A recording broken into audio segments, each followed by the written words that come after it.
सो right now अभी मैं पुरी में हूँ। ये उड़ीसा डिस्ट्रिक्ट में एक पिलग्रिमेज साइट है। आप लोगों को पता होगा हिंदुइज्म में जो चार धाम का कॉन्सेप्ट है, चार धाम जो माने जाते हैं उनमें से एक धाम ये है। It is like spiritual get you can say. ये जो चार धाम है, नॉर्थ में आता है बद्रीनाथ, वेस्ट के साइड में आता है द्वारका, साउथ में आता है रामेश्वरम, एंड जो ईस्ट वाला जो स्पिरिचुअल गेट आप कह सकते हैं वो है ये पूरी। ये एक बीच साइड में है।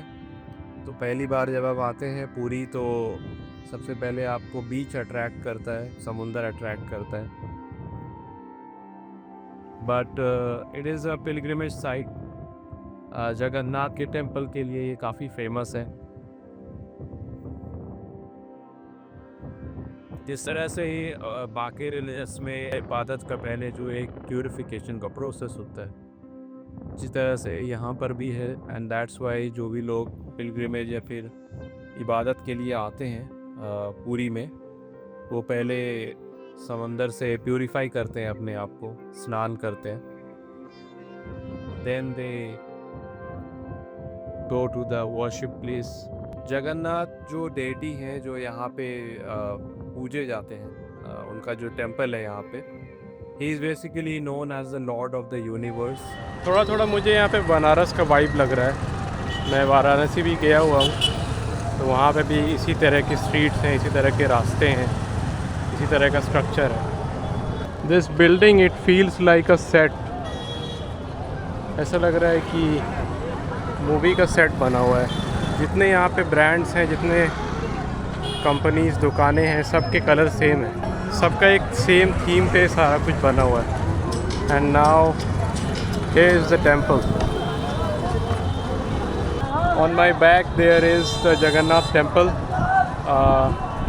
जैसा कि काफ़ी ज़्यादा भीड़ है इवन इन द विंटर्स।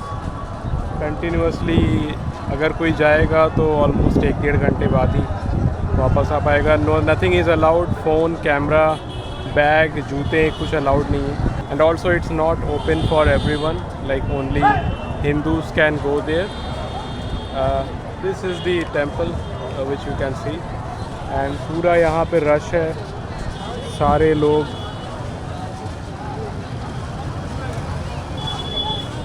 काफ़ी बड़ी तादाद है। हालांकि आज वीकडे है, थर्सडे है।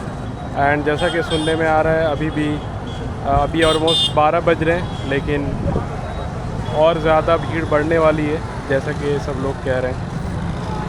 जैसे कि सारे रिलीजन्स का अपना होता है that how they explain God. तो जैसा कि हमें पता है कि हिंदुइज़्म मोस्टली एक पॉलीथीइस्टिक रिलीजन है।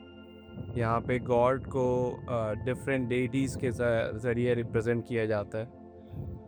एंड जैसे कि बाकी रिलीजन्स में, इस्लाम में भी God is called as the lord of the universe in the first chapter of the Quran itself. पहले चैप्टर में ही कुरान के आता है कि that God is the lord of the universe, रब्बुल आलमीन कहा जाता है। तो वही सेम नाम है जो जगन्नाथ को यहाँ पे जिससे पुकारा जाता है। Jagannath is also a form of Krishna. But आप अगर जगन्नाथ के इमेज को देखेंगे, उनकी मूर्ति को देखेंगे, तो वो बेसिकली वुड से बना रहता है, अनलाइक अदर स्टैचूज़ और द अदर आइडल्स। ये जगन्नाथ का स्टैचू वुड से बना रहता है, यानी लकड़ी से, लकड़ी को काट कर इसको बनाया जाता है। एंड अगर आप स्टैचू को देखेंगे, जगन्नाथ के इमेज को देखेंगे, तो यू विल रियलाइज़ कि जो स्टैचू है वो काफ़ी ज़्यादा इम्परफेक्ट है। इम्परफेक्ट इन द टर्म्स की जैसे कि बाकी डेटीज़ के शक्ल है या फिर उनकी जो मूर्तियां हैं उनसे काफ़ी अलग है।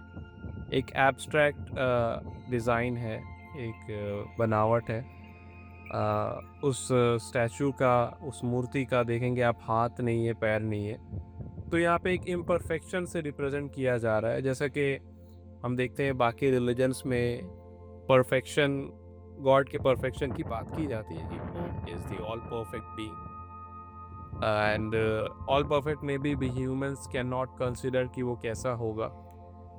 बट यहाँ पे इम्परफेक्शन को, यानी कि परफेक्शन के ऑपोजिट को गॉड से यहाँ पे बताया गया है, that God is also a form of imperfection. And Jagannath जो डेटी है वो मैसेस के लिए माने जाते हैं, यानी बल्क में जो लोग होते हैं, जो सबके लिए एक्सेसिबल होते हैं बेसिकली। तो तरह तरह के डेटीज़ होते हैं हिंदुज़म में। कोई किसी को ज़्यादा मानता है और पूछता है, किसी को कम, इस तरह से। लेकिन जगन्नाथ मैसेस के लिए ज़्यादातर करिए वो डेटी माने जाते हैं। एंड दैट्स वाई हज़ारों की संख्या में, मे बी लाखों की संख्या में यहाँ पे साल भर पिलग्रिमेज के लिए आते हैं। अभी जब मैं यहाँ पे हूँ, इस वक्त जनवरी का टाइम है, लेकिन इस वक्त भी काफ़ी ज़्यादा लोग मैं देख पा रहा हूँ यहाँ पे पिलग्रिमेज के लिए आए हैं। और इवन इस ठंड में भी वैसे तो अभी थोड़ा सा धूप निकला है तो यहाँ पे थोड़ा सा रिलीफ है, लेकिन इस ठंड में भी काफ़ी लोग स्नान कर रहे हैं बाहर समुद्र के पानी में। This connects with the bay of Bengal, ये जो समुंदर है, and that connects the Indian ocean if we go far. So this is the basically like पूरी।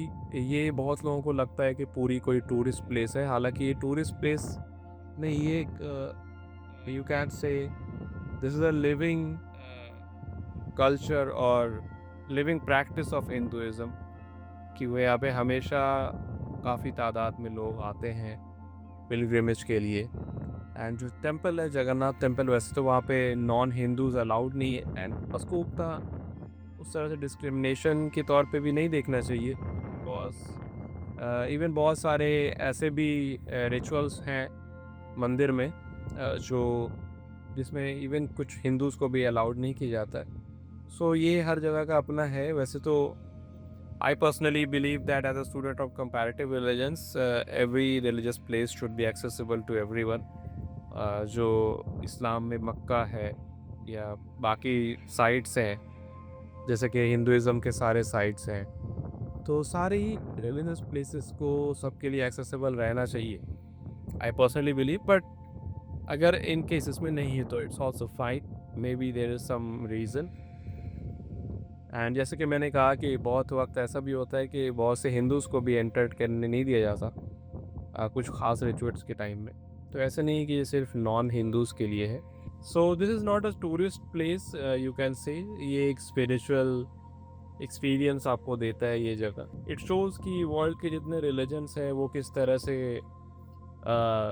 How they explain themselves and how the followers of that religion, किस तरह से वो अपने इबादत को, अपने पूजा को एक्सप्रेस करते हैं। So it is not kind of tourist place जहाँ पे एक मॉन्यूमेंट है, उसको इस तरह से म्यूज़ियम, ऐसा कुछ नहीं है। This is a living example, is a living worship जो कि हम लोगों को देखने को मिलता है। And personally for me places like these, इस तरह की जगह जो है एक ऑब्जर्वेशन के लिए होते हैं। I am not here to like घूमने नहीं आया हूँ कि यहाँ पे क्या क्या लोकेशंस हैं उनको देखने। जस्ट हेयर टू ऑब्जर्व कि how people are here, how they are performing their rituals etcetera, and what humanity is teaching through their religions. बस यही मकसद है। तो अगर आपको ये वीडियो पसंद आया तो चैनल को आप सब्सक्राइब कर सकते हैं। ये है world religions, different faiths, one destination.